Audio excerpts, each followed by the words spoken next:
Tudo bem, pessoal? Esse é o 7º episódio do Intellicast. Estamos aqui mais uma vez com o Diogo, nosso co-host.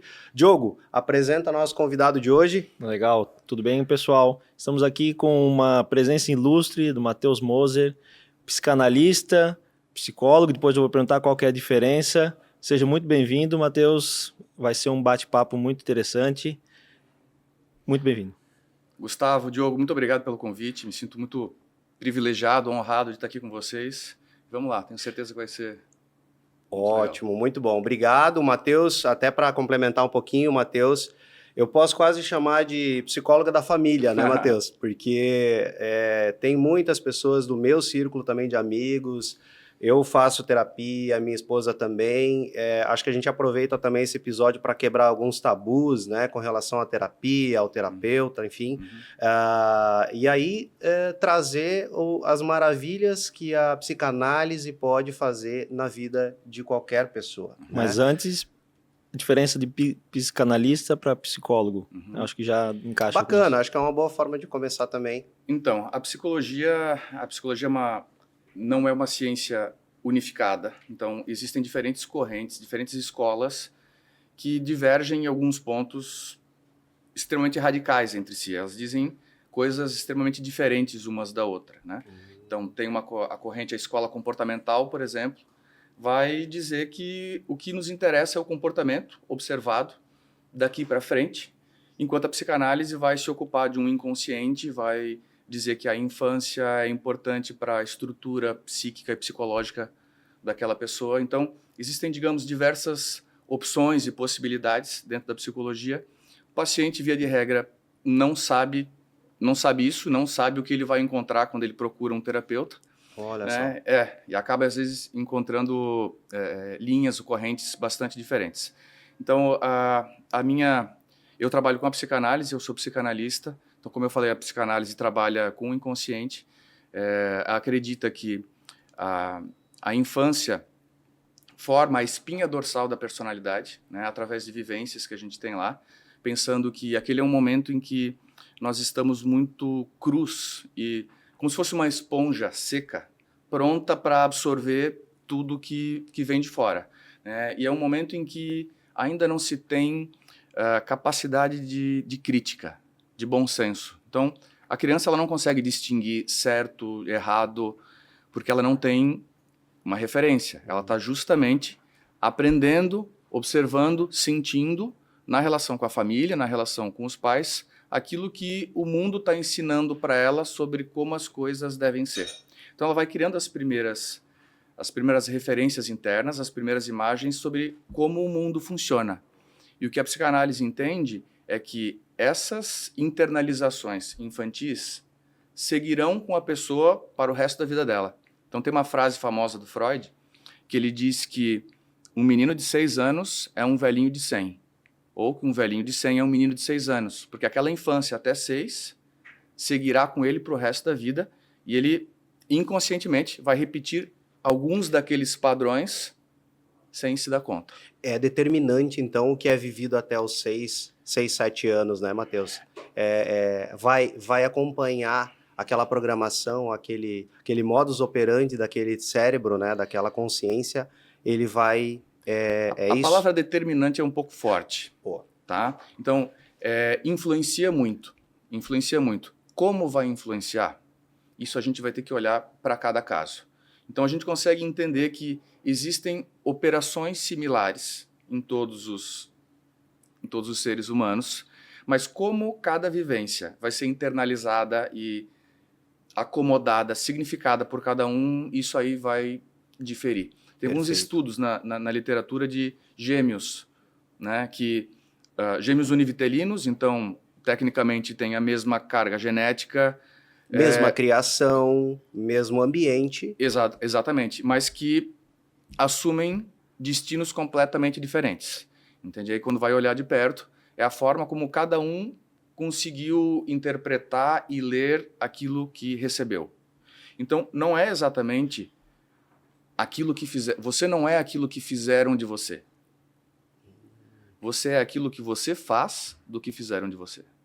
Perfeito. Que é onde o livre-arbítrio passa a fazer parte, né? Só que ele entra a partir de um ponto. Ok. E aquelas referências iniciais vão fazer diferença em quem você consegue ser, no que você consegue fazer e no que você não consegue. Perfeito. E pegando um gancho já naquilo que você não consegue fazer, eu acho que tem tudo a ver com o nosso papo de hoje, né? Que é quando a pessoa se percebe limitada, ou se percebe não conseguindo, bloqueado, o tal do bloqueado que a internet fala tanto. Crença limitante. Crença limitante, né? Que na verdade é uma boa manifestação psíquica para ser observada. Né? Então a pessoa que está atenta o suficiente, ela consegue captar as limitações psíquicas dela, né? E entender que ali tem alguma coisa. E se ela soubesse fazer as perguntas certas, ela consegue retroativamente... Reconfigurar.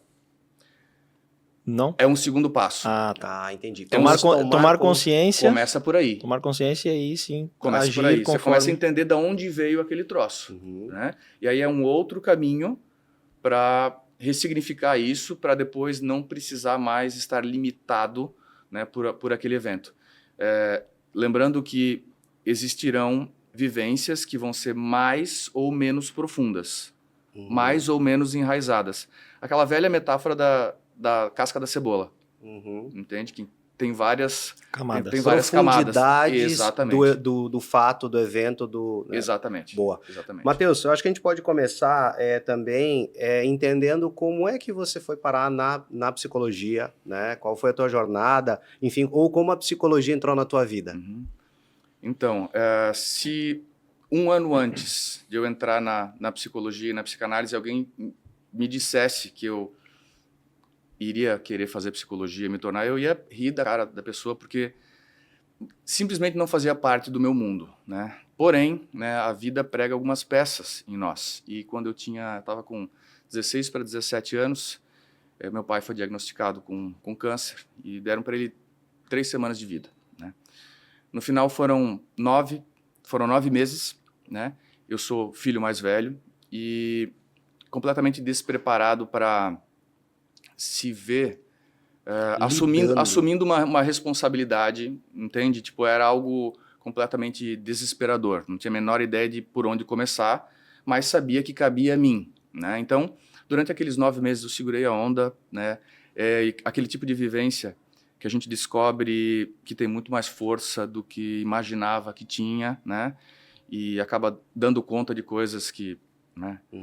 Além do que pensava. Porém, depois que o processo passou, meu pai veio a falecer depois de 9 meses.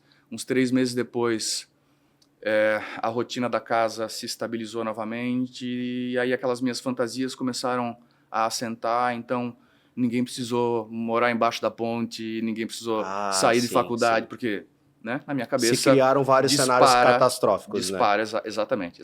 E quando pensei, pô, tudo tá mais ou menos legal. Naquele momento... eu caí, né? Sim. Então, isso se explica tanto por questões psicológicas como por questões neurológicas. Neurologicamente, é como se fosse forçando a máquina ao máximo e depois que você desliga, passa aquele estímulo, aí vem toda aquela toxicidade e aí tem que parar para cuidar daquilo. Então, nesse momento, eu deprimi, né? Então, tu chegou a entrar num quadro de depressão na época, pré-depressão. Não sei se existe a pré-depressão. Um comportamento depressivo, entendi. Não sei se com uma depressão propriamente dita instalada, mas eu... Um luto sim, daqueles fortes e pesados, né? E aquele foi o momento em que a minha mãe me acolheu e me levou para um consultório de uma psicanalista. Né? Perfeito. Onde eu fui e acabei ficando por 18 anos naquele mesmo consultório, entende? E até aquele momento eu jamais tinha me passado pela cabeça, né, nem fazer terapia e nem trabalhar com áreas humanas, né? Mas algumas descobertas foram vindo, né? Eu acho que esse é um dos grandes diferenciais da psicanálise. A gente acaba descobrindo coisas que a gente não tinha a menor ideia que ia descobrir, acaba entendendo partes nossas que a gente não tinha nem notícias de que existiam. E depois de uns 6 meses, a primeira coisa que eu decidi é que eu não queria ser engenheiro. já estava no 7º semestre de engenharia. Nossa, já estava finalizando já. Então, parei ali, fiquei uns 6 meses sem saber exatamente o que eu queria fazer. Até que um dia eu olhei para minha analista e falei, como é que faz para fazer esse negócio aí que você faz? Eu quero fazer com as pessoas o que você faz comigo, né? Foi quando eu comecei a fazer minha formação em psicanálise, então comecei a estudar psicanálise antes de estudar psicologia. Me apaixonei, foi tipo... Conectou na hora. Na hora. Inclusive, era uma coisa assim que eu me questionava muito, porque eu nunca tinha tido uma paixão intelectual por alguma coisa. Interessante, Entendeu? né? Eu gostava muito de esporte, me dedicava muito ao extremo, e eu ficava, cara, e profissionalmente, será que eu nunca vou me dedicar a nada, né? Então é por isso, inclusive, que eu recomendo muito para adolescentes que vivam o maior número de experiências que puderem, que tenham contato com o maior número de oportunidades, de vivências diferentes, entende? Para eles terem informação e entenderem do que gostam, do que não gostam, o que faz o olho brilhar, o que faz o coração bater mais forte. Excelente dica, né? Entende? Dica. Então, eu acho que a adolescência é esse período que precisa ser explorado, entende? Que o adolescente precisa entender que ele tem muito mais capacidade do que ele imagina, entende? Então, é um momento de forja. É a idade da experimentação, né? Da exploração. Energia, por tudo, né? Uhum. Pode errar, porque provavelmente deve. Não vai ter grande risco. Exato, deve errar. Boa palavra, né? A gente aprende muito mais no erro. Cria casca, né?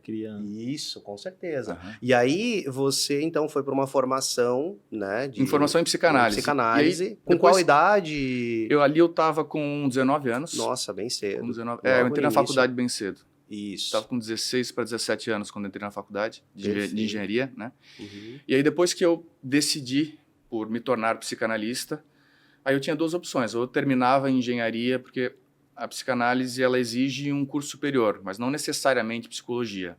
Então, tem muitas pessoas, por exemplo, que cursam filosofia e se tornam psicanalistas. Não sabia, interessante. Mas eu não achei interessante. Falei, cara, é mais apropriado não conecta, né, eu fazer psicologia. Apesar de que a lógica me ajuda muito. Com certeza. 100%. Entende? Na conexão das ideias, entende? Na estruturação da jornada, né, de construção. Eu acho que é uma das minhas maiores habilidades no consultório é conseguir ouvir a história e organizar essa história de maneira lógica para o paciente que está lá falando em associação livre e às vezes não conectou coisas ou não entendeu que uma coisa tinha relação com a outra. Então, eu acho que isso se deve também a essa lógica que eu treinei na engenharia. Então, Perfeito. Às vezes, por linhas tortas, a gente acaba adquirindo algumas habilidades que acabam sendo fundamentais. Perfeito, faz todo sentido agora. E você deve ter... Essa tua jornada deve ter te trazido essa consciência agora de que foi necessário ter passado por tudo isso. E aí, especializações, como é que tu te desenvolveu depois? Porque você fez muito treinamento. Do que eu te conheço, vários cursos, enfim, né? Sim. Aí eu decidi por cursar psicologia, né? Me formei em psicologia, então eu sou psicólogo, mas me apresento como psicanalista, né? Perfeito. Porque, digamos que isso revela que tipo de psicologia eu faço. Apesar de a minha psicanálise, a psicanálise que eu pratico não é exatamente ortodoxa, né? Eu tenho algumas broncas com essas coisas excessivamente tradicionais. Né? Cartesiano, né? Exatamente. Eu acho a psicanálise ortodoxa muito rígida e muito pouco acessível, né? Especialmente em termos de linguagem. Então, um dos meus objetivos, né, especialmente depois que eu comecei a trabalhar mais com o digital, né, foi trazer uma psicanálise mais acessível, traduzi-la para uma linguagem que as pessoas conseguissem entender, e a resposta tem sido espetacular, porque a gente acaba conseguindo ter profundidade sem precisar falar tão difícil. Entende? Então, muito bom. Então, em termos de especialização, depois de me formar em psicologia, eu fiz 3 pós-graduações, um mestrado, uma formação em psicologia de grupo e outra para trabalhar com empreendedores. Perfeito. Então, uma jornada aí bem vasta, e eu te conheço. e eu sei que você é estudioso. Aham. E eu acho que a construção do conhecimento ela é infinita, ela não vai ter fim. Mas quanto mais a gente aprofunda, quanto mais a gente vai especializando também algumas áreas, que eu acho que chega um momento, uma fase de maturidade do profissional, que ele começa a gostar mais de uma área ou de outra. E eu sei que isso está acontecendo contigo também, e é excelente, porque a gente começa a devolver aquilo que a gente aprendeu com muito mais Total. técnica E né, a gente começa a entender assertividade. que não vai dar conta de tudo. Sim. Entende? Perfeito, Não vai dar conta de perfeito. tudo, né? A gente não vai dar... quando a gente para estudar, por exemplo, os grandes nomes da psicologia, a gente vai ver que cada um deles teve que optar Por uma linha. por algum, digamos, algum objetivo para se aprofundar naquilo. Porque ficar no todo, a pessoa fica muito genérica, entende? Isso. Então Freud foi para a linha do inconsciente, foi para a questão da sexualidade, né? Jung foi para o lado do inconsciente coletivo, Skinner para a área do comportamento, então... Muito bom. E aí, hoje você tem acesso a tudo isso e pode usar também esses recursos todos para poder aplicar no teu dia a dia. Exatamente. Para construir o meu estilo, entende? Isso, Legal. Que aí, Ótimo. isso difere muito de terapeuta para terapeuta. Que às né? vezes vai seguir uma área única, né? Enfim, né? Perfeito. E conectando com a tua experiência aí de empreendedorismo, né, todo esse teu conhecimento, né, que tu veio adquirindo aí com os teus estudos, eu queria te fazer uma pergunta. Quais características psicológicas que você observa nos grandes empreendedores de sucesso? Ok, aí a gente vai para uma área mais específica, que é um tipo de cara, né, muito específico.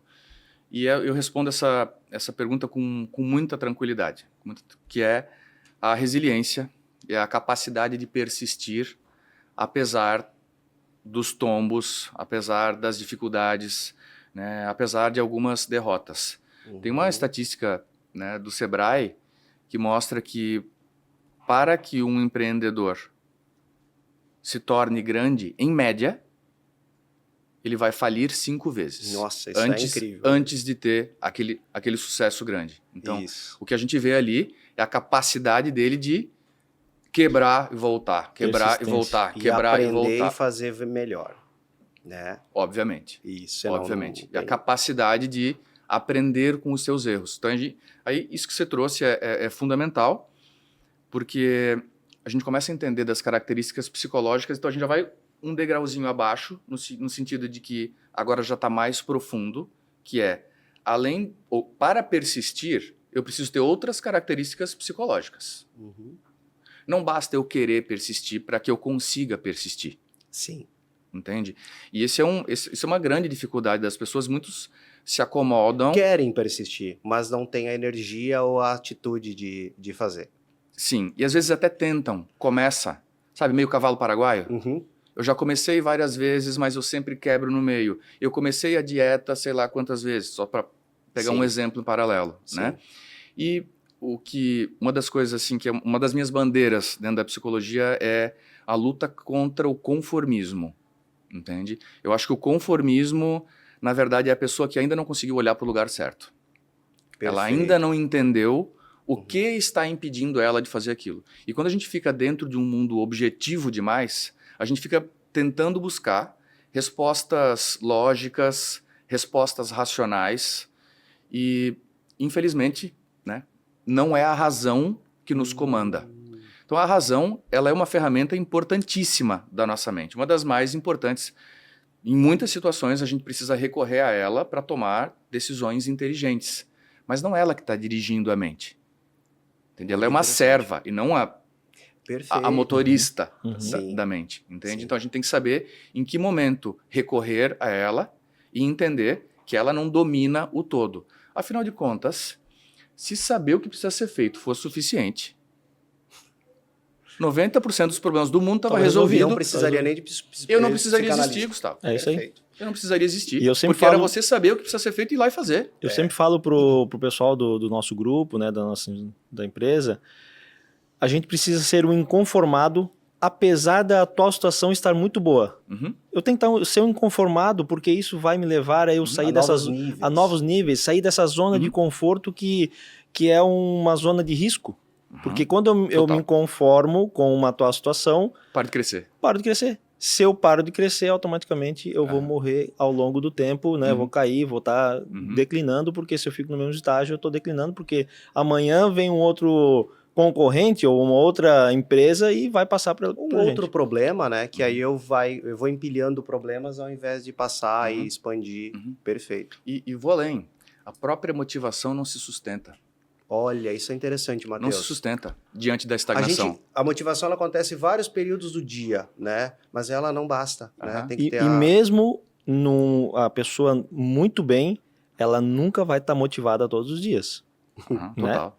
A motivação, tem dia que eu vou estar motivado, mas tem dia que eu não vou estar motivado, mas eu tenho que me obrigar a fazer aquilo que precisa ser feito mesmo não estando motivado. Então, como eu até anotei aqui, para como desenvolver, por exemplo, a resiliência, e vamos pegar a motivação, que eu acho que é uma excelente palavra, é uma excelente habilidade ou característica do empreendedor, né?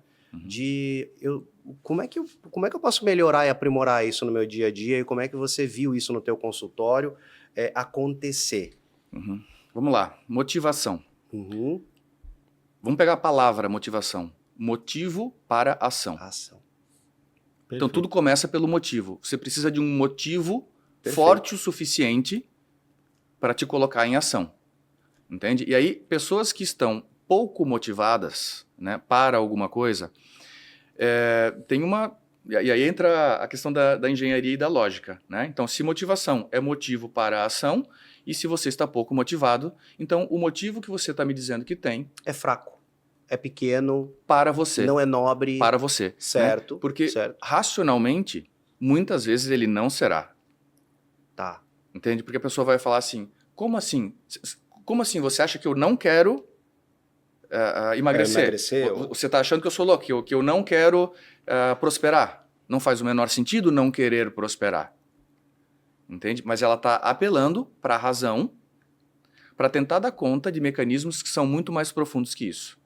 E aí que entra a psicanálise como técnica investigativa para vasculhar nas camadas mais profundas e entender e descobrir onde está essa resposta. Isso. Por que aquilo não é motivante o suficiente para você? Tá. Ou vamos encontrar o verdadeiro motivo, né? A verdadeira razão para que você chegue nesse objetivo. Exatamente. Que às vezes ela está maquiada atrás de uma crença, aí vem toda... Existem inúmeras possibilidades ali, entende? Uma delas é, você detesta isso aqui, você não gosta desse troço, você não tem interesse por isso aqui. Você está aqui apenas... Você só não sabe. Você está aqui como por uma oportunidade. Muita gente está no emprego errado, né? Hoje, porque não se conecta, não está na sua zona de potência, né? Que se fala. E a gente até toma bastante cuidado na hora de fazer a contratação para colocar as pessoas certas nos lugares certos. Dentro de perfil, né? Testes de perfis que a gente faz, porque se eu boto uma pessoa num lugar que ela está fazendo por uma obrigação, ela não vai performar igual se eu botar ela num lugar que ela sabe muito bem o que fazer. Isso vai trazer potência, e é o que a gente vem buscando aí dentro do Grupo Indelli, fazer essa análise de perfil para encaixar as pessoas no lugar certo. Isso, perfeito, perfeito. E o que vocês estão falando agora é de potencial, de características de personalidade, de preferência, às vezes uma questão... o temperamento da pessoa também inclina ela mais para um lado do que para o outro, né? Um extrovertido provavelmente vai sair bem num lugar que ele tenha que falar com muitas pessoas, né? O introvertido provavelmente vai preferir um lugar onde ele tem que se concentrar numa mesma coisa por muito tempo. Então, isso é um aspecto, mas o ser humano é um bichinho muito mais... complexo e complexo. E existem vários testes, diz que o de perfil de animais, MBTI, tem vários, e aí né, vai compilando isso, aí tem dominância alta com tubarão, e aí vai fazendo toda essa análise para identificar ao máximo o que a pessoa tem de potencial para a gente poder encaixar no lugar certo. Então isso é uma forma que a gente entendeu que talvez seja um dos fatores de sucesso hoje. Isso. Sim. Porém, é muito difícil que essas ferramentas, esses testes que você citou, captem certas nuances psicológicas e emocionais. Que, por vezes, a pessoa tem o potencial, né, tem a potência, mas tem uma questão psicológica que dificulta a ela ter acesso àquilo. Uhum. Então, nesse sentido, a complexidade Sim, do ser sim. humano. E aí é necessário aprofundar na pessoa e nas suas questões e ela estar preparada e disposta também para essa busca, né? Isso. Ô, Matheus, eu já encaixo uma outra pergunta que é sobre o inconsciente, né? Bom, tu Aham. trabalha muito isso e o que tu estás falando tem muito a ver também, é a pessoa certa com o lugar certo, mas ela tem um inconsciente que pode estar afetando as decisões dela, perfeito? Uhum. Então a pergunta é, como o inconsciente ele pode influenciar nas decisões de pessoas, empreendedores ou até mesmo de colaboradores? Uhum, uhum, uhum. Seres humanos, tá? Seres humanos Para mesmo. além disso aí tudo, porque isso é, cara, isso é universal entre nós, tá? Enquanto você não tornar o teu inconsciente consciente, esse inconsciente vai dirigir a tua vida e você vai chamar isso de destino. Você vai achar que é você que está decidindo isso. Enquanto existem influências e direcionamentos internos que você não sabe que agem sobre você. Então, assim, Diogo, nós não nos tornamos quem nós somos aleatoriamente. Nada é aleatório. Então, a gente pensa a questão da personalidade de uma pessoa como sendo uma associação de fatores biopsicossociais. Então, a parte biológica da personalidade sendo o nosso temperamento. Então, sim, nós viemos com uma carga diferente, né? Então, quem tem... eu tenho uma filha só, mas quem tem mais de um filho, né, é muito comum acharem que aprenderam com o primeiro e, de repente, nasce um outro bichinho completamente diferente, com outras respostas. Isso é a diferença de temperamento de um e de outro. Isso é uma carga genética diferente. Perfeito. Né? E em cima disso, ou junto a isso, vai vir toda uma questão psíquica, que é aquilo que eu estava explicando sobre os primeiros estímulos, aquela esponja que vai absorvendo e que vai internalizando aquilo que sente e aquilo que percebe. Então, olha que forte.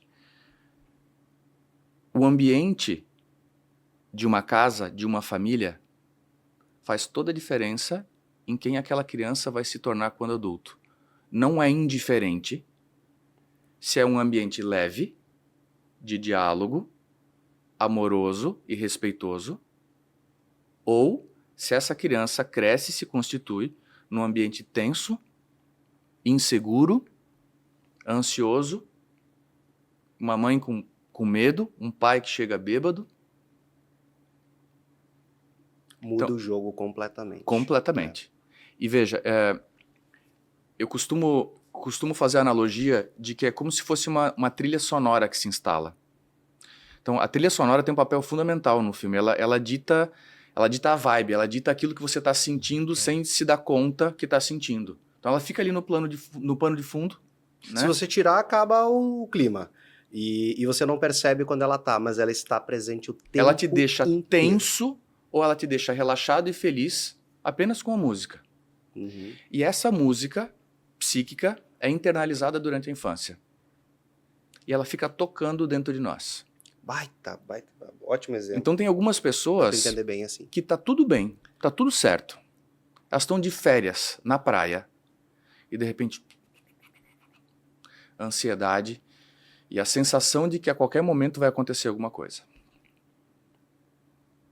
Sem indício nenhum. Uma dificuldade muito grande de relaxar. Ela não sabe relaxar. Sim. Ela não tem aquilo internalizado. Entende? Então o inconsciente se faz presente de diversas formas. Através das coisas que a gente vai absorvendo e sentindo do ambiente. E a criança até os 7 anos se sente responsável por tudo que está acontecendo. Participante, parte do que está acontecendo, né? Envolvida naquilo. Responsável ela se sente.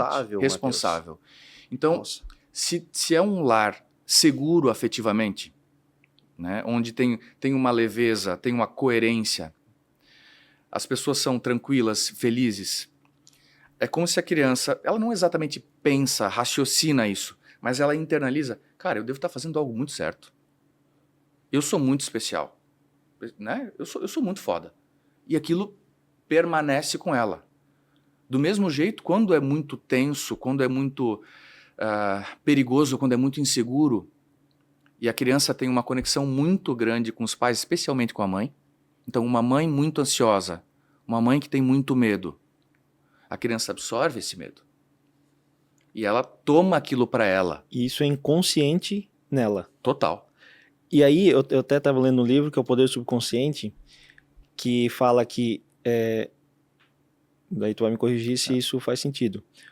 O meu consciente consegue, de alguma maneira, mandar pro meu inconsciente, dizendo assim, eu não sou ansioso, eu não sou ansioso, ficar repetindo várias vezes. É uma técnica, É uma técnica de trazer consciência daquilo que eu estou sentindo para mandar pro meu inconsciente que isso não deve acontecer, e aí eu fico várias vezes falando isso e tomando consciência do que eu tô falando. Faz sentido?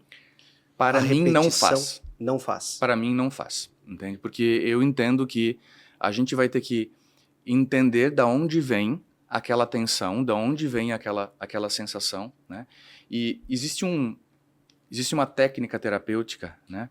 É a técnica da catarse, né? Então, para que a catarse é o que a gente entende como aquilo que pode efetivamente transformar algo que é muito profundo. Então, as pessoas me perguntam muito sobre o processo de ressignificação. Então, para ressignificar, você vai ter que ter acesso a uma memória dessas, tá? Que muitas vezes você não vai entender exatamente a memória propriamente dita, mas você vai ter acesso aos efeitos dela, ao que ela causa em você. Porque olha só, se é algo muito forte, muito traumático, emocionalmente, que você viveu lá por volta dos 5 anos de idade. Quem interpretou aquela cena foi uma criança de 5 anos, com a capacidade, com os recursos cognitivos e emocionais de uma criança de 5 anos. Isto é, extremamente limitados. Então, o nível de resolução e de complexidade dessa informação é muito baixo. E a criança é extremamente catastrófica.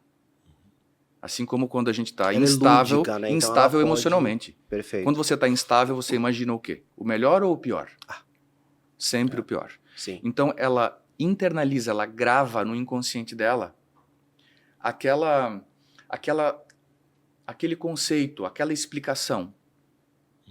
E aquilo fica guardado dentro dela. E você acaba não tendo mais acesso a isso. Você não lembra mais daquilo.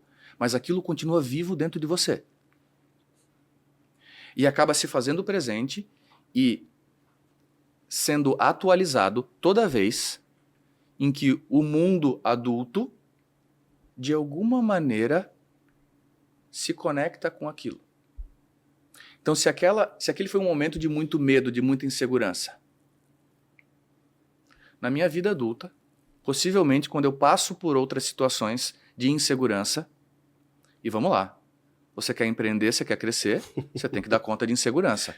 Cada vez que bate a insegurança, eu não sei da onde me vem uma palpitação e se eu bobear me vem uma crise de pânico. E aí a pergunta que vocês vão me fazer é, tá, e como é que faz para ressignificar esse troço, uma vez que não vai ser diante do espelho repetindo eu não vou mais ficar nervoso, eu não vou mais ficar nervoso, né? Que vai ser justamente acessar essa memória, acessar esse afeto, trazer ele aqui para frente. E aí esse é o processo da catarse que eu falei antes, tá? Que precisa ser com alguém que você confia, dentro de um espaço terapêutico, onde você precisa fazer um relato daquilo que você passou, e enquanto você relata, você revive aqueles sentimentos. E eu já passei por isso centenas de vezes no consultório. E aí traz consciência daquilo. Cara, a pessoa regride para aquele momento. A pessoa ela assume uma expressão facial infantil, ela usa palavras infantis. Ela vira uma criança na tua frente. E depois que aquela emoção tá ali, eu convido essa pessoa a sair do lugar de criança, vir para o lugar atual dela de adulta e olhar para a mesma cena. Racionalizando e entendendo que aquilo Compreendendo. não foi... Compreendendo. Perfeito. Compreendendo. E é como se ela explicasse para ela mesma. Ou acolhesse aquela criança. Porque naquele momento ela vai conseguir enxergar outros ângulos e outras versões daquele mesmo evento. Não vai mudar o evento, mas vai conseguir enxergar de outra forma. Tem um filme espetacular sobre isso, chama Qual filme? Duas Vidas. Duas Vidas. Cara, passava na sessão da tarde. Antigo, então. Entende? Pra você ter ideia, o Bruce Willis tinha cabelo naquela época. É com ele. Hoje nem filme faz Sim, mais. Né? sim. Mas se eu não me engano, tem no Netflix. Que É bacana. espetacular para isso. Baita dica. Ótima Que dica. um menino bate dando um rápido spoiler, né? Bate na porta dele, ele começa a se relacionar com esse menino, e esse menino é ele. Ah, tá.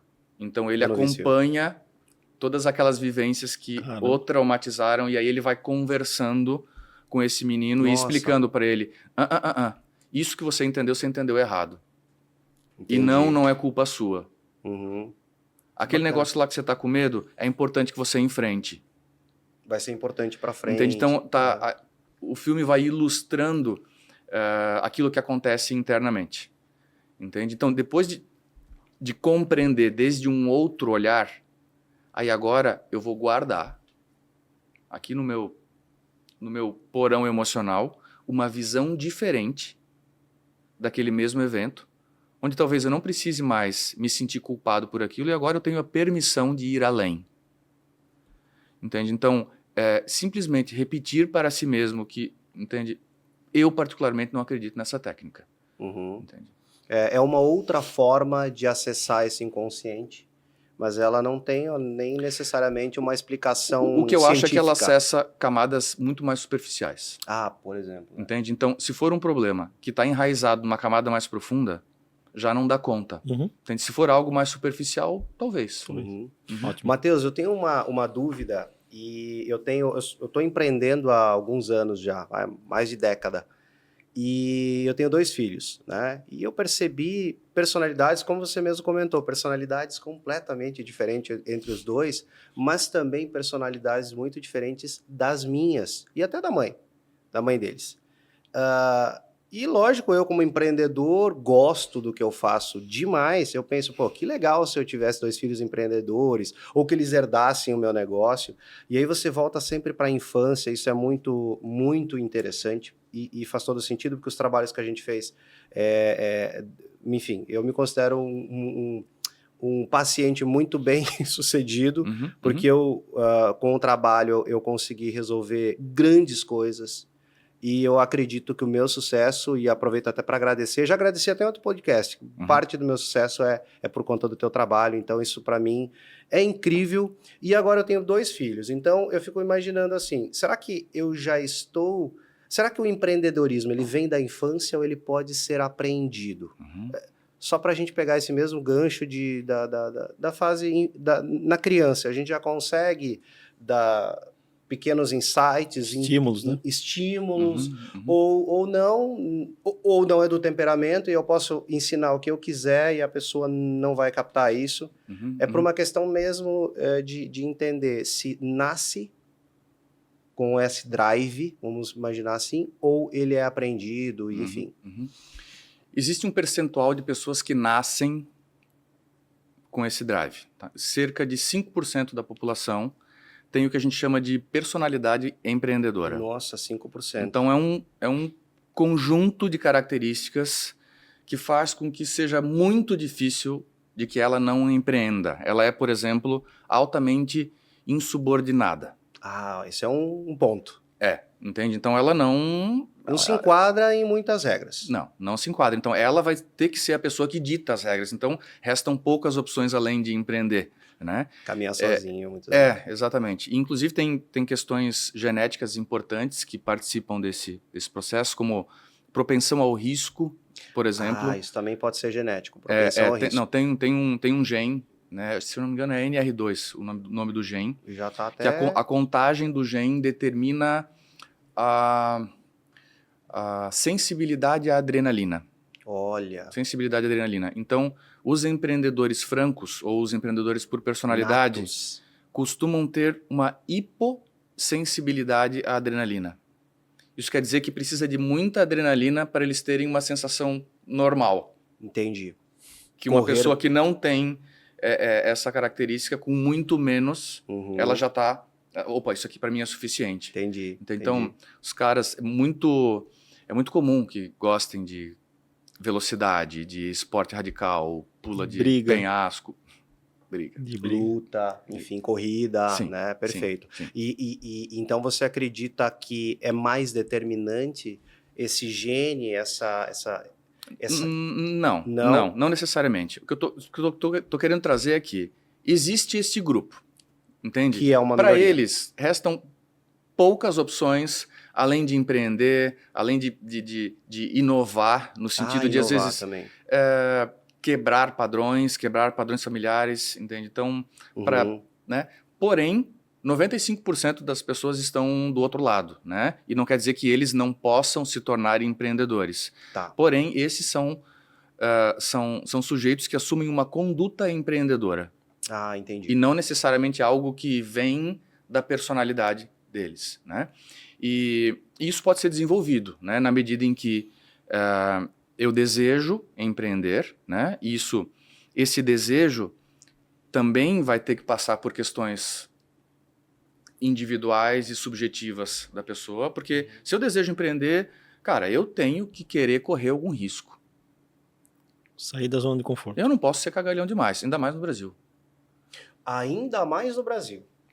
Eu tenho certeza que aqui é outro jogo ainda, né? Entende? Então, ter uma... eu não quero ter horário. Isso não é suficiente para empreender. Entende? Então, exige uma série de outras capacidades emocionais e psicológicas. Aquilo que a gente estava falando da resiliência, da capacidade de aprender com os erros, que é algo muito, muito menos óbvio do que parece. Entende? Então, quando a gente está calmo, tranquilo, fora das situações, todo mundo vai concordar que é importantíssimo você olhar para aquilo que você errou. Na prática, a capacidade real que as pessoas têm de receber feedback negativo é extremamente baixa. Ninguém, pelo menos eu não conheço ninguém. De forma assertiva. Estou feliz por ter Porque recebido tem que ter feedback. estômago, entendeu? Tem que. Tem que ter estômago, porque aquilo fere o teu narcisismo. Você tem que... fere o teu amor próprio. Pô, você está dizendo que eu não sou bom o suficiente? Né? Então exige uma maturidade, né? e uma estrutura interna consistente o suficiente para poder assimilar, porque dói. Dói, quem disser que não dói, está mentindo. É uma porrada na boca do estômago. Né? Mas se você consegue desenvolver essa força mental para superar isso, você cresce muito. E sim, isso é desenvolvível. Tenho certeza que vocês dois já passaram por isso. Certeza. Que já foi mais difícil do que é hoje lidar com frustrações. Ou que as frustrações que deixam vocês abalados hoje são muito maiores e muito mais fortes do que aquelas de ontem. Então isso mostra uma progressão nessa musculatura. Isso. Entende? Então sim, isso dá para desenvolver, mas depende muito do desejo da pessoa, entende? Até, de certa forma, da vocação dela, isso passa diretamente pela história. Mas eu quero voltar na tua pergunta sobre a criação dos filhos, né? Isso. E aí eu tenho uma advertência para te fazer, um cuidado que nós pais temos que ter, né? Que é com relação à projeção. Que é quando nós projetamos as nossas visões, os nossos desejos, os nossos anseios nos nossos filhos. Tá? E o que eu vou te dizer, Guto, é que você pode estimular os teus filhos a serem autônomos, a serem resilientes, a serem fortes, a construírem a própria opinião deles. E tudo isso vai ajudá-los a serem empreendedores, se eles quiserem. Se eles quiserem. Acho que isso é determinante. Né? E se eles não quiserem, essas mesmas coisas vão ajudá-los muito na vida. Muito bom. Entende? Então, olha que interessante. Essa é uma pesquisa bem recente da Universidade de Stanford. Eles pegaram 2 grupos de crianças. Traz um dado assim, muito importante para pensar a atualidade das coisas. Que essa história de psicologia positiva, ninguém pode chamar atenção de nada, né? Enfim. Isso. 2 grupos de crianças aplicaram o mesmo teste para os 2 grupos de crianças. Elas tiveram lá um resultado. O grupo A elogiaram quem as crianças eram. Nossa, como você é inteligente. Nossa, você é o máximo, né? Encheram a bola da criança. Grupo B elogiaram o esforço das crianças. Cara, essa questão aqui era muito difícil. E eu vi aqui que você rabiscou um monte, se esforçou e conseguiu acertar. Parabéns pelo teu esforço. Fizeram isso com todas.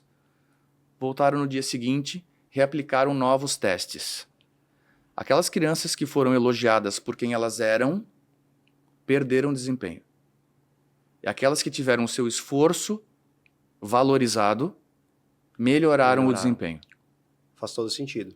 Então é o foco no esforço, no comprometimento, na responsabilidade e não no quão maravilhosa ela é, no quão talentosa ela é, no quão inteligente ela é. Que é um rótulo, né? Talentoso, maravilhoso, competente, é rótulo. E ali você valoriza o como que permite uma acomodação. Foi. Perfeito, ainda te deixa estagnado. Eu já sou bom o suficiente. Já estou pronto, já estou perfeito. E aí quando a gente olha para os sintomas sociais de hoje, a gente vê isso claramente nos jovens. Egos inflados, depois frustrações, porque a minha mãe dizia que eu era maravilhoso, mas meu chefe tem uma opinião totalmente contrária, né? Por exemplo. Eu participei de um treinamento, o Bernardinho falou a seguinte frase: você tem sempre que manter o espírito de aspirante, porque é mais fácil chegar do que se manter no topo, né? E aí, outra frase dele que é aos campeões... O desconforto. O desconforto. Sempre. Então, vai muito de encontro ao que tu tens falado aí e realmente faz todo sentido. Só que isso não é à toa. Então, aqueles caras que estão lá, campeões olímpicos, eles não têm aquela resiliência à toa. E não foi o Bernardinho que ensinou para eles. Porque não dá mais tempo àquela altura do campeonato. Já tem toda uma estrutura de personalidade formada. E sim, muitas vezes foram duras vivências e duras lições que acabaram forjando aquela resistência. Perfeito. Para todos os filmes de Agassi, Williams, 100%. Jogadores de tênis, nadadores, são pais que falaram, vamos, vai dar e vai doer, não escondiam os pais ou a própria vida. Ou a própria vida, só sobrou isso. Jogadores de futebol é isso que eu tenho, né? Vou jogar bola, o que me sobra? Mais nada. Muito bom. E isso desmistifica muito essa questão de adular, quer dizer, acho que transformar em algo muito lúdico ou mágico ou lindo, bonito a vida. Romantizar. Romantizar. Melhor palavra é romantizar. Romantizar muito isso. E isso cabe muito aos pais, aos homens. É uma presença masculina, entende? Porque o instinto materno ele é extremamente protetivo. Né? Então, ela quer botar embaixo da asa e deixar ali. E o instinto paterno é um estímulo encorajador, ele é corajoso, ele aponta uma direção e ele lança para a vida. Porém, num tempo onde o masculino está cada vez mais desautorizado, eu entendo que essa função tem perdido força. Então, acho que hoje a gente sofre socialmente de excesso de proteção e de falta de encorajamento. Como se qualquer coisa que fosse dita fosse traumatizar a pessoa e ou aquilo invasiva, vai... Exatamente. Ou... Exatamente. Aí é um monte de gente magoadinha, isso, né, mimizenta e que não suporta um peteleco. Hoje, qual que é a mais comum que aparece para ti? Tem vários tipos de crenças limitantes, e aí eu queria que tu tratasse um pouco sobre isso e também como quebrar essas crenças limitantes.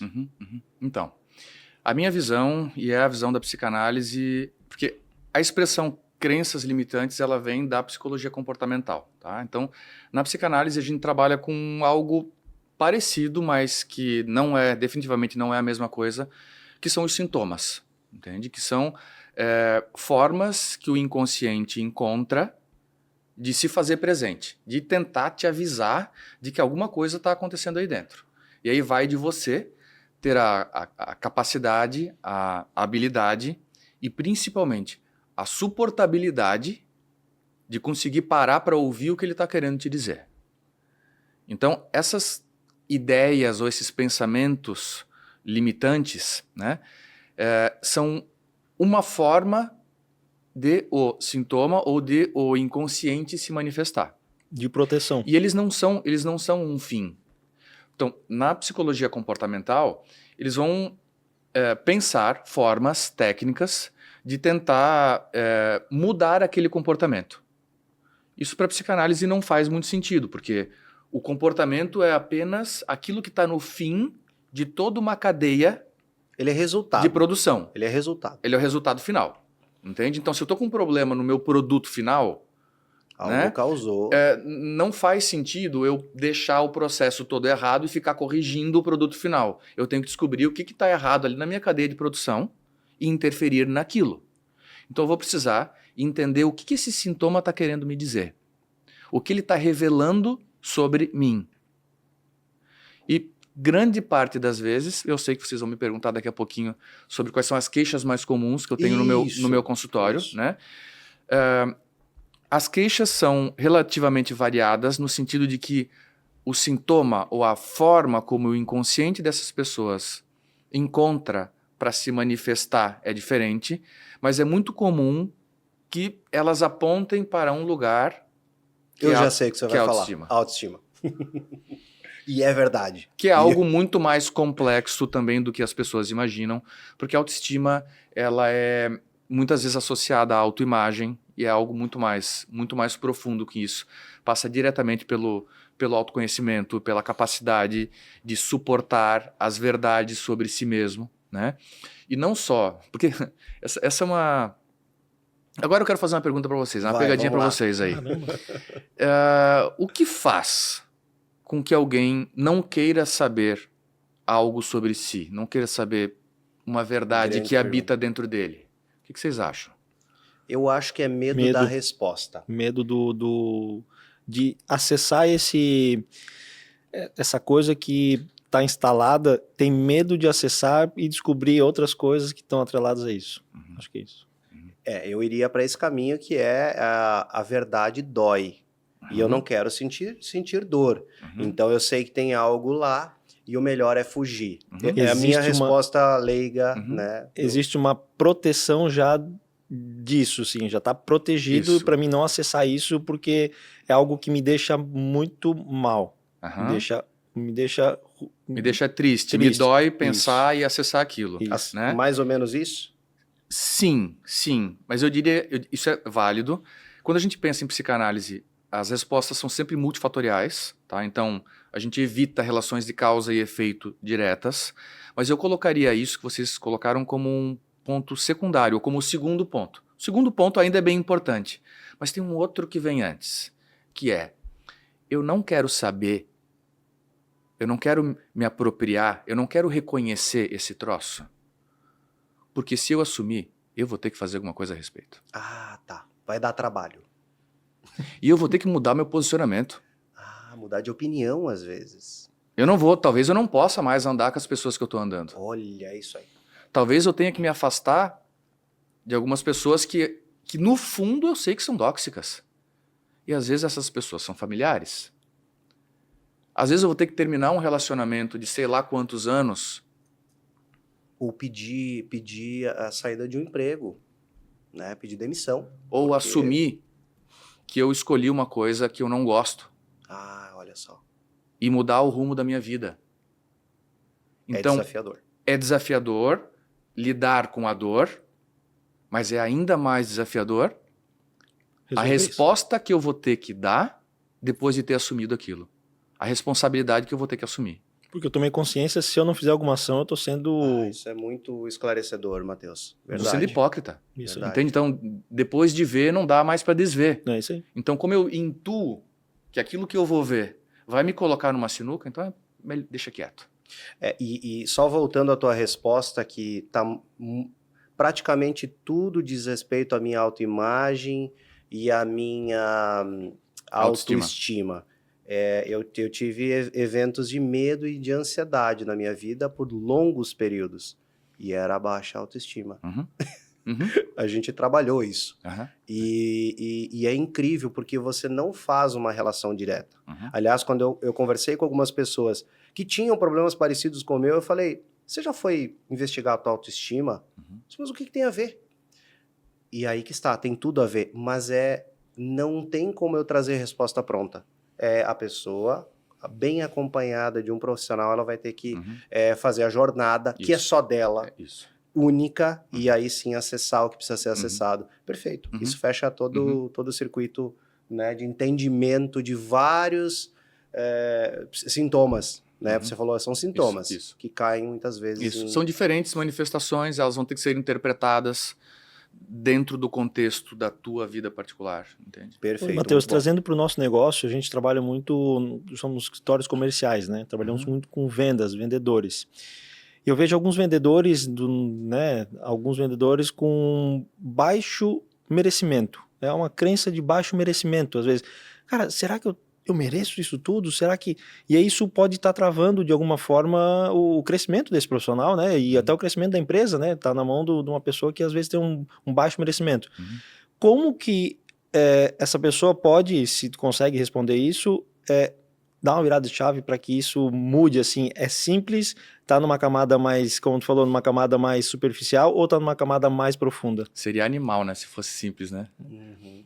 Essa história da virada de chave, meu amigo.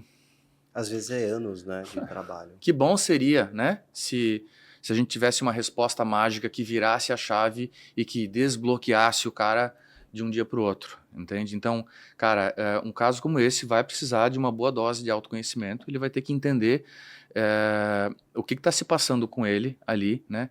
Eu acho que essa questão do eu acho que eu não mereço é uma respostinha meio pronta, que tá meio que na boca de todo mundo e que todo mundo usa isso à torta e direita. Tipo, eu sou bom pra cacete, mas aqui, no fundo, eu acho que eu não mereço. Tipo, pra mim soa quase como um vitimismo esse troço aí.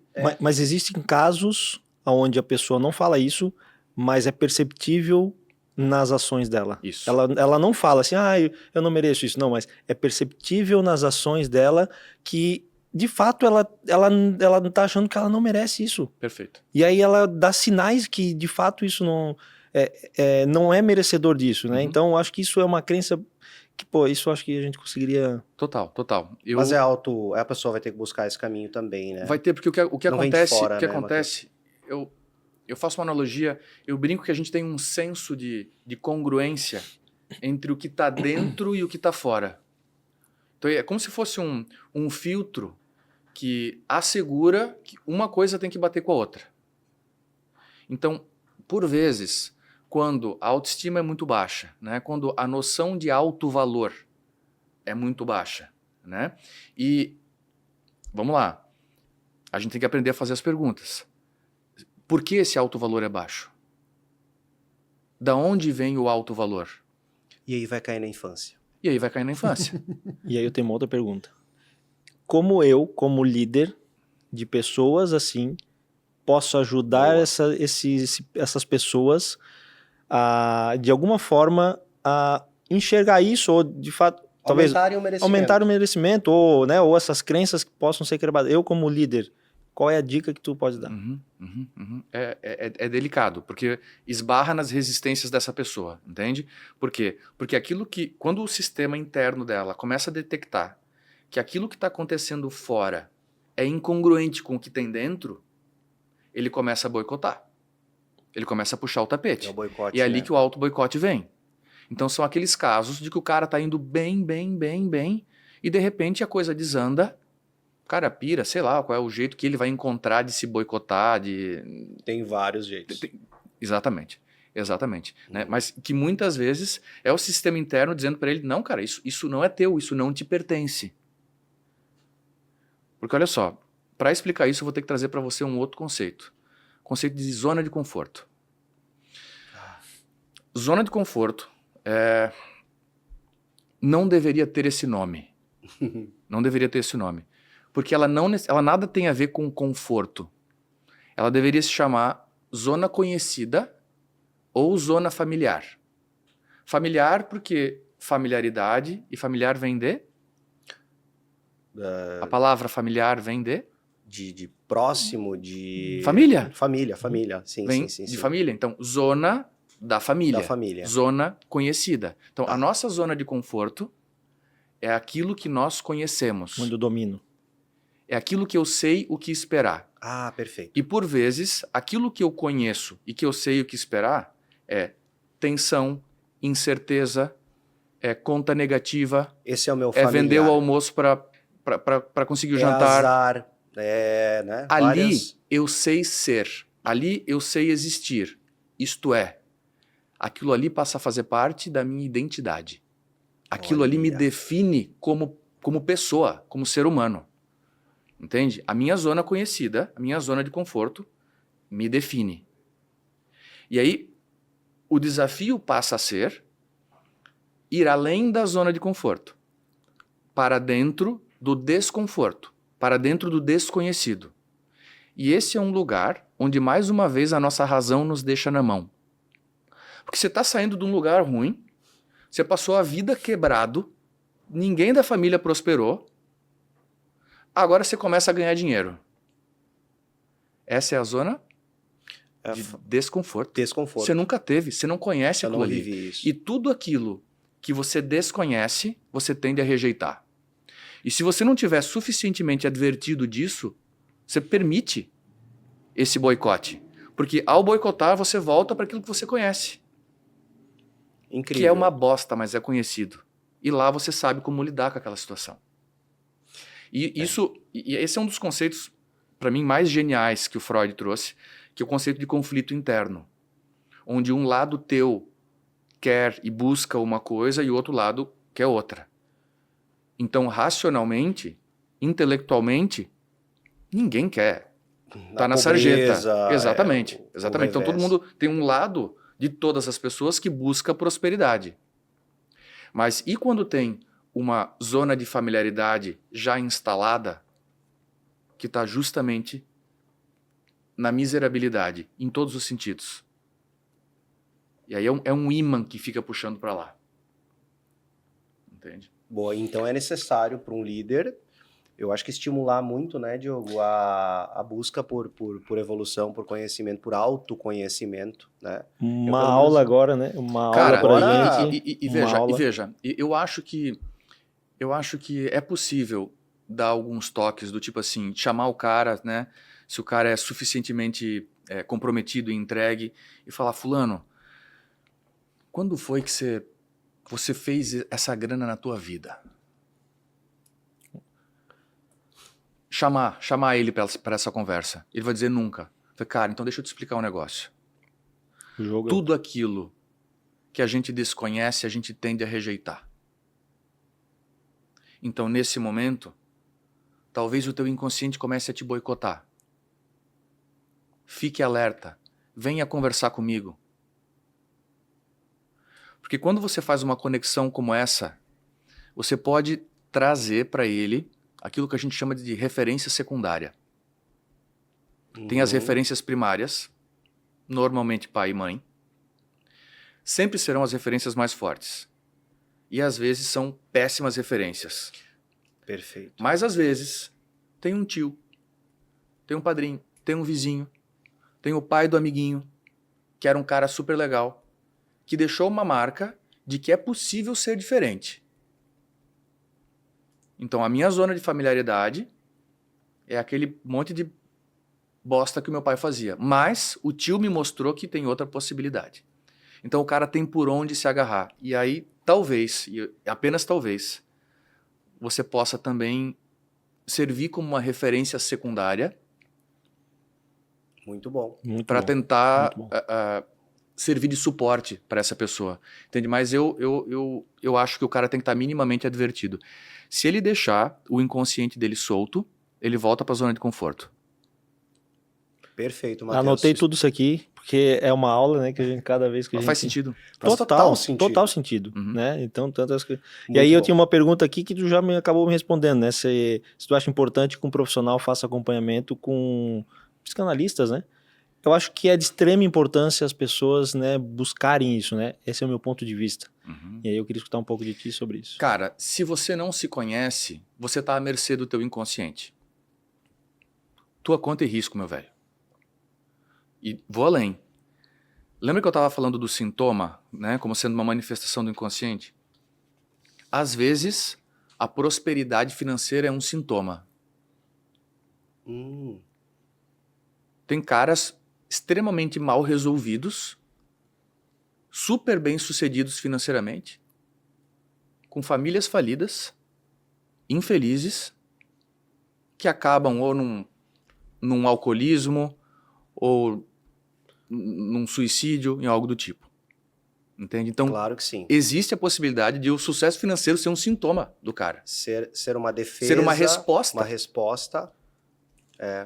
Entende? E a pessoa ser infeliz, né? Sim, Porque sim. aquilo é uma... Sim. Nem é aquele objetivo dele, né? Sim. Tem uma frase até bem poderosa que é tão pobre que Isso. tem só dinheiro. Isso. Eu nem usaria a palavra prosperidade. Eu usaria o cara tem riqueza, Perfeito. né? Prosperidade, o meu entendimento é todas as áreas da vida, Perfeito. né, em conforme equilíbrio, né? Eu acho que prosperidade é um pouco disso. Uhum. Riqueza realmente é a Concordo. grana que o cara tem, né? Concordo. E aí tu vai trazer esse exemplo aí de caras com muito dinheiro, mas quebrados familiarmente, né? Separados emocionalmente, quebrado. familiarmente, enfim. Uhum. Então acho que faz todo sentido o que você falou ali.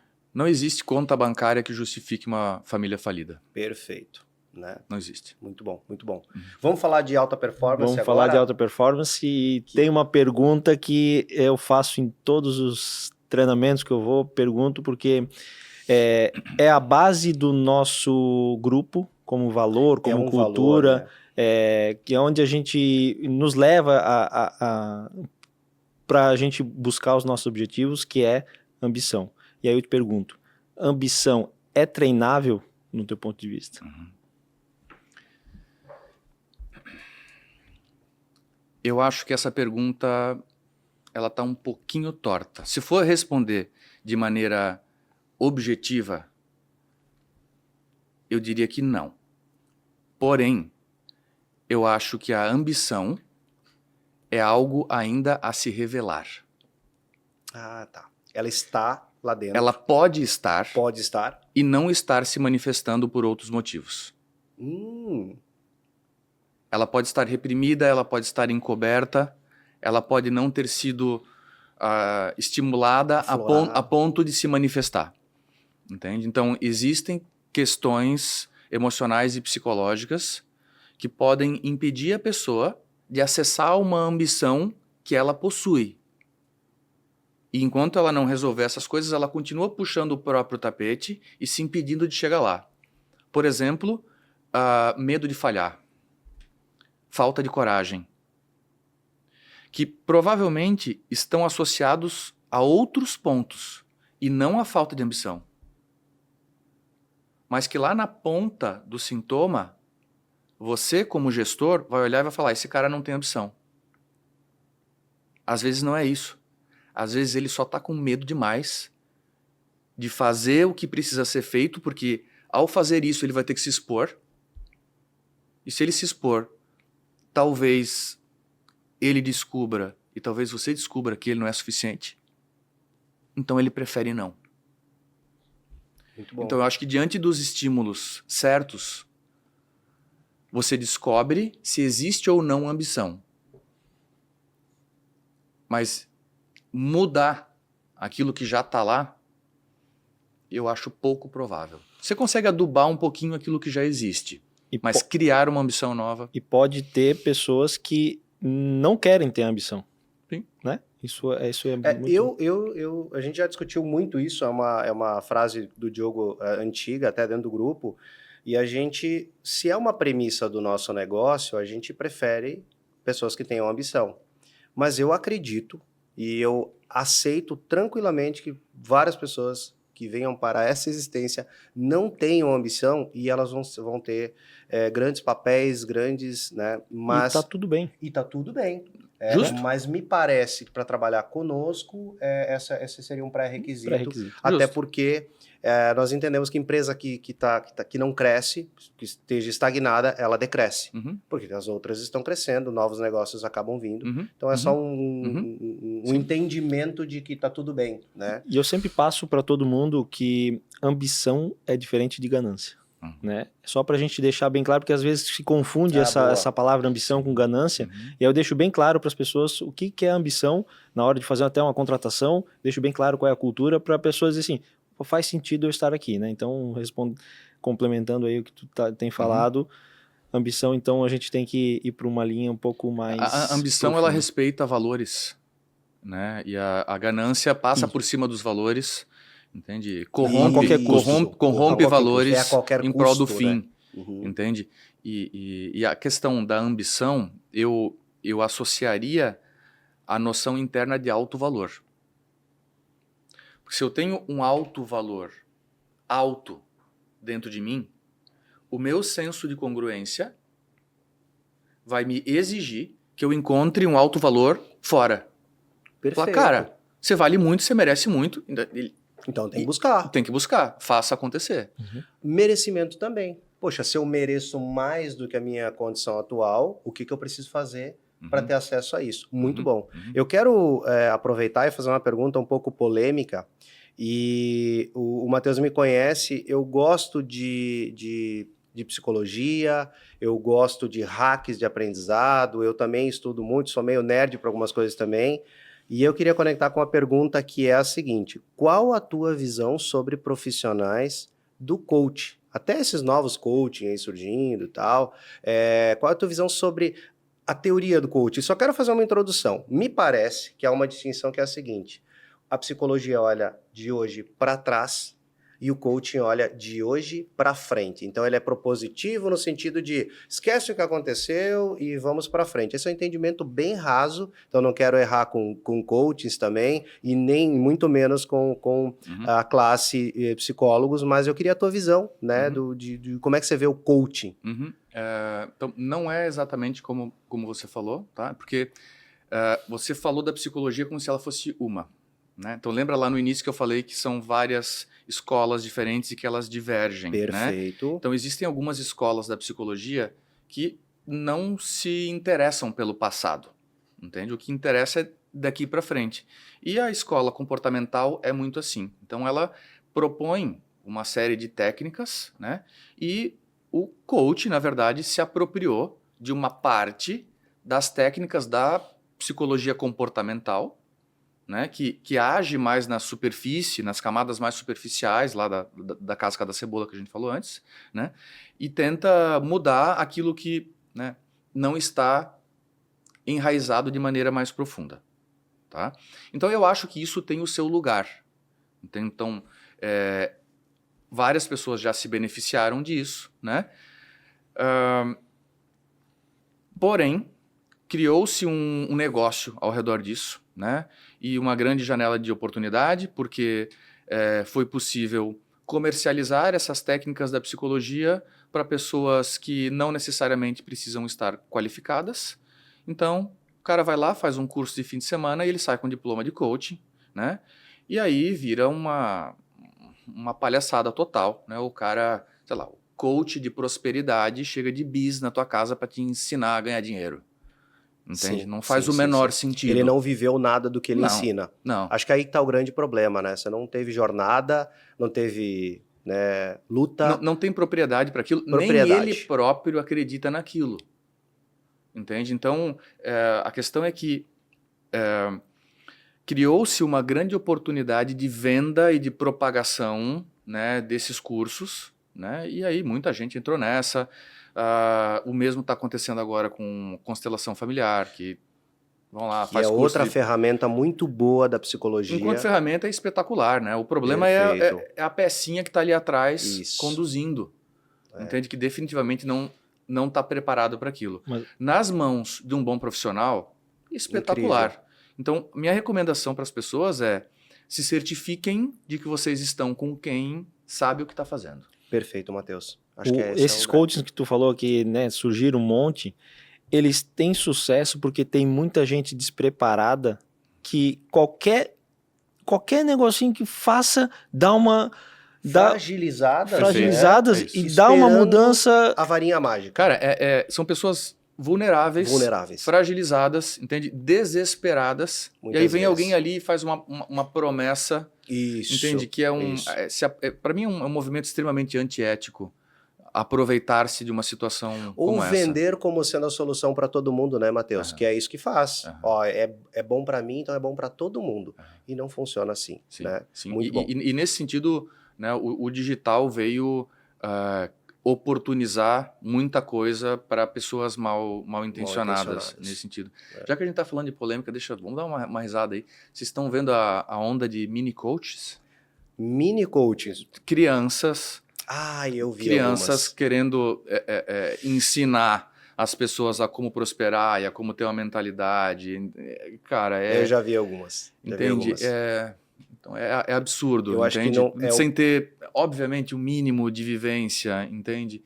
Falando frases prontas e clichês do ramo do empreendedorismo, é algo assim, né? Sim. E treinadas, na verdade. Cara, vamos lá. Uma das características principais da criança é a inocência. Entende? Então, aquela criança que está ali, ela acredita naquilo que ela está falando, mas ela não entende absolutamente nada, né, em termos vivenciais, os problemas, a capacidade de resiliência que precisa se ter, né, o quanto precisa construir esse caminho, né? E então isso, cara, isso me preocupa profundamente a formação dos nossos jovens. Isso pode estar distorcendo até a criação de várias crianças por conta desse mau preparo. Tá iludindo.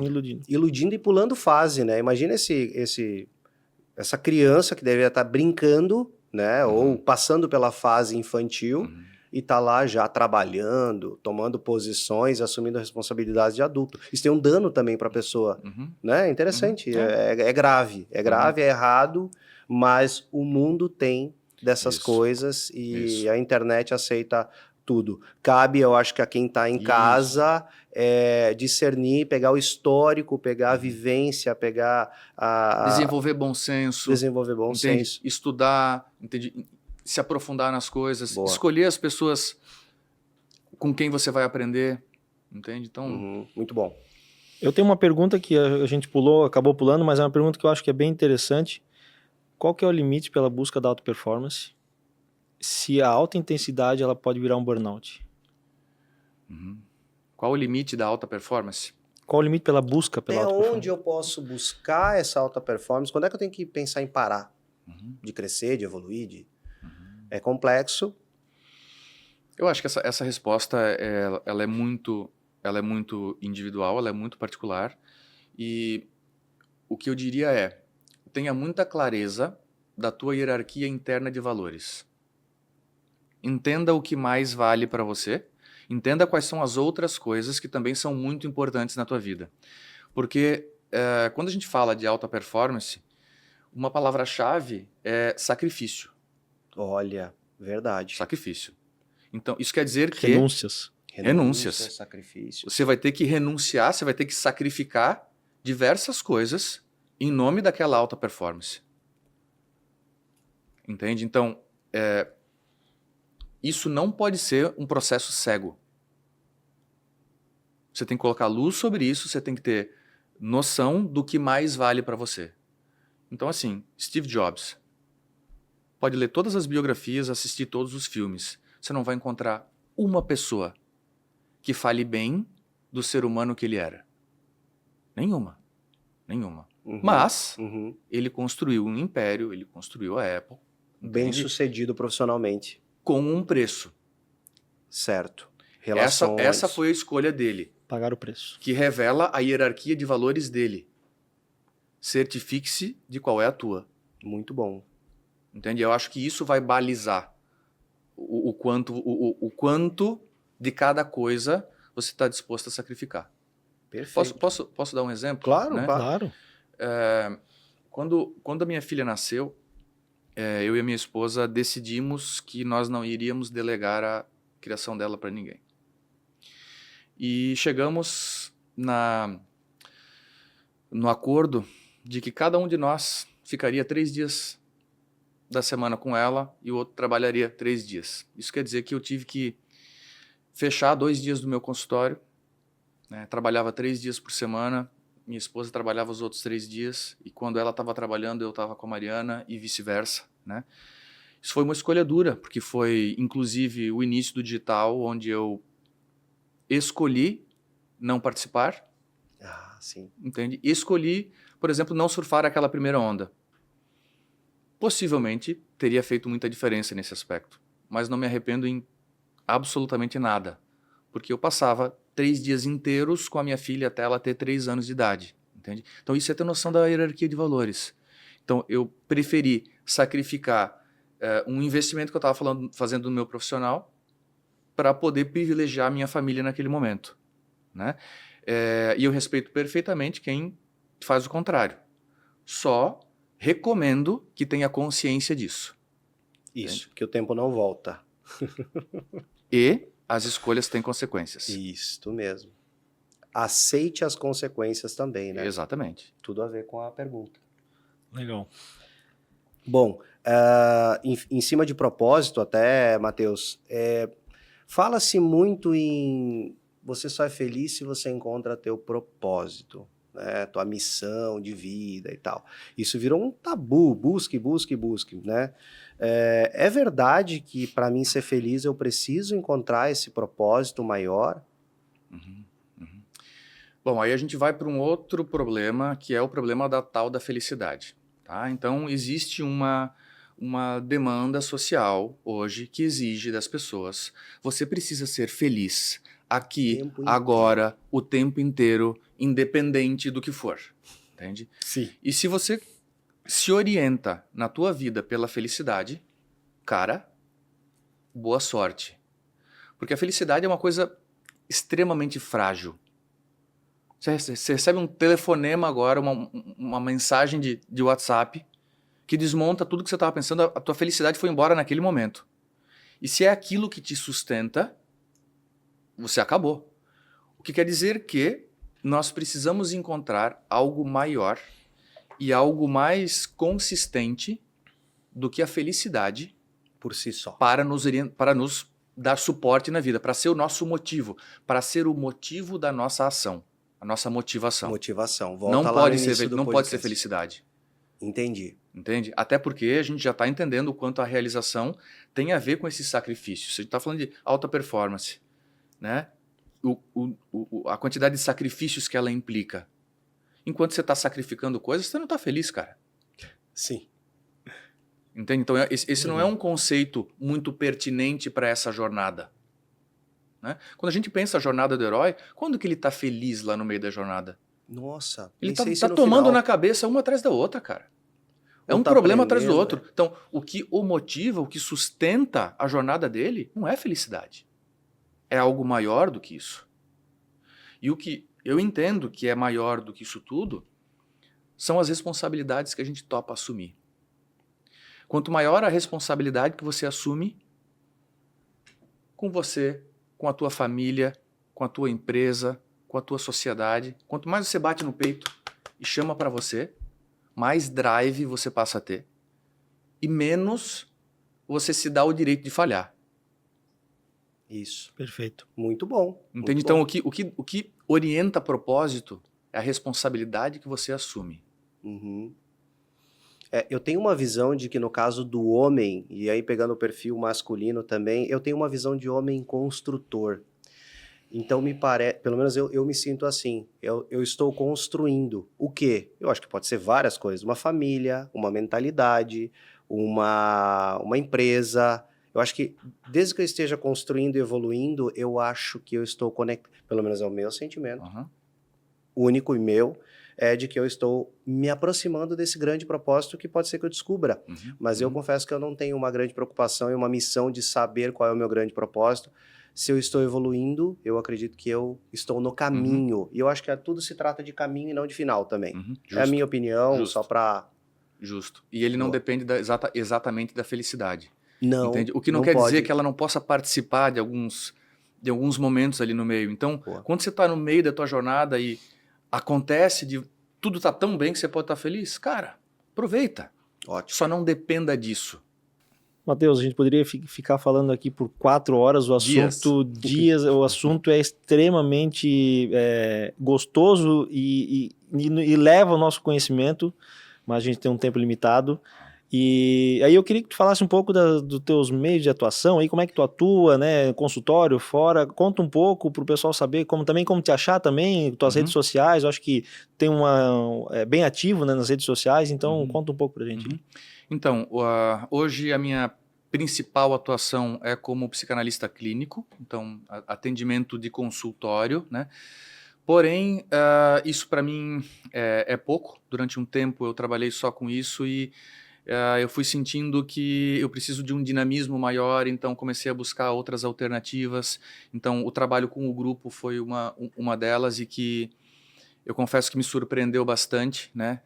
Hoje eu tenho os meus grupos de autoestima, que são grupos de autoconhecimento, são grupos terapêuticos. Grupos fechados. Fechados, são grupos de 10 pessoas. Ah, perfeito. 10 pessoas onde a gente trabalha durante 10 semanas questões relacionadas à autoestima. É uma grupoterapia semi-dirigida. Ela é semi-dirigida porque eu vou determinar quais são os temas e quais são os estímulos, mas que tem muito autoconhecimento envolvido. E autocura, né? Porque eu acredito que Muito. Uma história conecta a outra, exemplo. Total. E eu sempre digo, e eu tenho confirmado isso em todos os grupos, de que um grupo de 10 semanas, por vezes, adianta 2 anos de análise individual. Nossa. Por quê? Bom. Porque você vai ter oportunidade de trazer a tua demanda e você pega carona em outras 9 que também são tuas e você não sabia. Então Conecta na hora. Se identifica, né? Total. Abre o campo, porque o propósito é esse. Isso. Cria-se um grupo acho que de alta confiança. Exato. E esse é um dos aspectos mais curativos do grupo, né? Porque tem muitas pessoas ali porque um dos pilares da autoestima é você poder contar com um grupo de apoio. E muitas pessoas que estão lá simplesmente não podem contar com ninguém. E de repente encontram um grupo onde pela primeira vez elas podem confiar, né? E se percebem confessando coisas para aquele grupo de 10 pessoas que elas nunca tinham dito para ninguém. Então é um processo muito, muito bonito e muito, muito curativo mesmo. E inicialmente eu tinha apenas o grupo de autoestima 1, mas 100% dos grupos quiseram continuar o processo. Então hoje eu tenho o nível 2 e tenho o nível 3. O nível 3 também. Né? E aí o pessoal do 3 já está desesperado querendo o 4. Então vai ser trabalho para essas férias de agora, criar a nova metodologia do grupo de autoestima 4, né? Uhum. Porque os grupos tendem a gerar uma conexão e um vínculo tão grande entre eles que eles não, né? Então vira amizade bem também, legal. Vira. Mas é autocura, como você comentou, né? Sim. É poderoso. E eu trabalho também com palestras, com alguns cursos presenciais. E agora tô com um projeto novo aí em mente, né? Que é uma coisa que tem me incomodado muito no que eu tenho visto por aí. Tenho volta e meia feito alguns vídeos criticando e batendo em cima da juventude, de como a forma como eles estão se formando. E eu parei para pensar um pouquinho e vi que essa não era a forma de eu ajudar. Então, estou pensando aí num projeto para trabalhar com jovens na transição da adolescência para a vida adulta. Entende? Então, essa transição onde começa a assumir responsabilidades, né? Então, acho que tem se falado muito pouco, é um lugar para onde as pessoas não têm olhado. E eu não falo isso apenas como oportunidade de negócio, e sim como algo que precisa de uma intervenção. Porque recentemente eu tenho atendido mais adolescentes, estou me abrindo um pouco para isso, né, no consultório particular, e vejo que existe uma demanda por parte deles, que é um negócio que eu achei que não existia. Então agora estou a fim de trabalhar com esses jovens que se interessam em crescer, né? Então é um projeto que está ainda um pouco embrionário, mas ano que vem, com certeza, ele vai sair do papel. A juventude é uma fase que dá para mudar muita coisa, né, Matheus? A janela da personalidade ainda está aberta. Ainda está um pouco mais, tá mais aberta. E o seguinte, o jovem de hoje é o adulto de amanhã. Então, é muito nobre o que você está fazendo, porque você está evitando muita coisa ruim, né? Muito pensamento, uma sociedade com certeza muito mais bem construída. Eu acredito que é muito nobre, por isso vai dar muito certo. Matheus, como é que o pessoal te encontra, então? Se quiser. A forma mais fácil é pelo Instagram. @mateusmoser.psi, né? Manda um direct, entra por lá, siga, acompanhe os conteúdos. É bem ativo, é muito legal. Estou à disposição. Legal. Live toda terça-feira, 21h59. Live. Muito boas lives. O ponto alto do Instagram é na live. Muito bom. Porque os outros conteúdos têm um tempo muito restrito, então tem uma dificuldade maior de se aprofundar. Então nas lives é onde a gente consegue ir mais fundo. Pessoal, a live do Matheus é uma terapia gratuita de 1 hora, conteúdo bem profundo também. Logicamente, cada um procura, acho que a sua jornada, né, a sua cura, mas lá você pode ter uma ideia de como é que o Matheus aborda os assuntos, e são assuntos extremamente pertinentes. Matheus, assim, mais uma vez, muito obrigado pela presença, pelo teu tempo cedido. A gente fica muito feliz mesmo de poder contar, né, com a tua participação. Já participou de In Company dentro da empresa, acho que já fizemos muita coisa boa juntos e individualmente também. Então, mais uma vez, obrigado mesmo e sucesso em todos os teus projetos. Muito, muito, muito obrigado. Obrigado pelo convite, foi um privilégio estar aqui hoje, um papo muito gostoso, muito fluido, né, e contem comigo aí, no que eu puder ajudar. Muito obrigado, tamo Matheus. É sempre uma aula a gente conversar contigo, né? Assuntos aí que são realmente aí, que tem um alto impacto, né, nas nossas vidas, como que a gente entende, né, o para trás para poder olhar para frente. Então é muito importante esse teu assunto. Tenho certeza que o pessoal vai aproveitar bastante. Obrigado, muito Obrigado também.